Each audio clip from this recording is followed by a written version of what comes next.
What's up, man? Just wanted to throw this whole mobility flow into kind of a time lapse for you, just because it takes so long. But hopefully, it's not too fast, but it just gives you kind of a quick, brief idea of um, everything from beginning to end.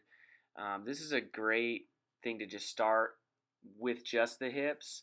But for example, we'll eventually kind of integrate it into even your thoracic spine and a few other things. And I add a couple things in there with the upper body to dissociate the lower and upper body and get some of the thoracic spine. But like on the foam roll, we can even work the upper back as well. But since the main kind of deficit or the thing we wanted to focus on was the hips, I thought we'd just throw something together here. And like I said, we can refine it and build off of it and really just make it yours. And so, as you see right there, just basically working all the four motions, four quadrants of the hip, anterior, posterior, lateral, and also medial. Right here, getting into this 90-90 position. Really just there at the beginning there, just kind of fanning out. It's going to be a lot easier, like in this case, moving to the left or towards the house.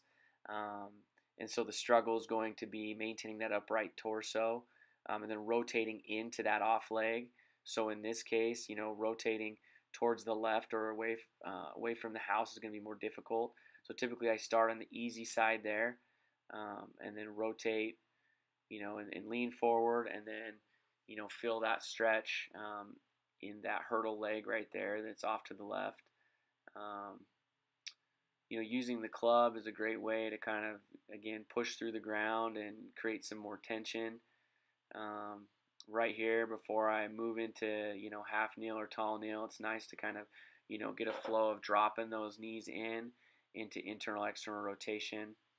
As you see right here on these spinal control articular rotations, just using the band as some feedback, it helps you to isolate a specific area versus just moving it up and down without the band. Without the band, it's pretty easy to just get a really kind of global, massive kind of movement versus a more specific one. And then as you see right here, I'm a great example of a bad example. You see as I bring the hips up, my back, starts to hollow out or collapse, and you definitely don't want that. So I just place that foam roll up there as a way to keep me from cheating and getting any movement out of my lumbar spine. As you can see, I've got tight hips, so I'm not a great example. From there, in the all fours quadruped, I just move into a half kneel. Even just really just make sure you're solid in the half kneel. You're not moving, you're not swaying. From there, once you do that for about a minute, just grab the club. Great way to create some tension, but also move into rotation. Once you get to that end range, really hold that end range and cycle for about 3 or 4 breaths. And then again, you can utilize it to push through the ground and create tension through the whole body. The tall nail, key to this one, really squeezing the glutes. You should feel a very kind of aggressive, strong pull or stretch on the quads. And even just maintaining that position where you're able to tuck the tail or the pelvis, suck the belly button in, and maintain and hold a glute squeeze without doing anything else. That's huge. The kettlebell in this handcuff position is a great way to, help with the rotations and moving into rotation and breathing.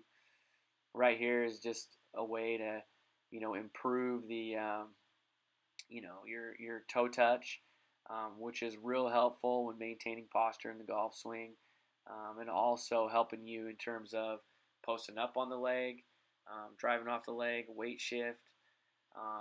It's great. So just working into this deadlift progression, heels up, and then we go toes up, then we go nothing, so just flat ground, and then just retest the toe touch. And then at the end, as you'll see here, we'll do those same hip controlled articular rotations in standing. Great way to work on balance. Great way to not only just, on top of the hip mobility, you're working on the balance, but also really making sure that, as you see right there, you just don't want to be tipping over, and you can see it's hard for me to, maintain that upright position. So, but anyways, I created that flow in riding, and so you'll have that as well. Anyways, hope that helps.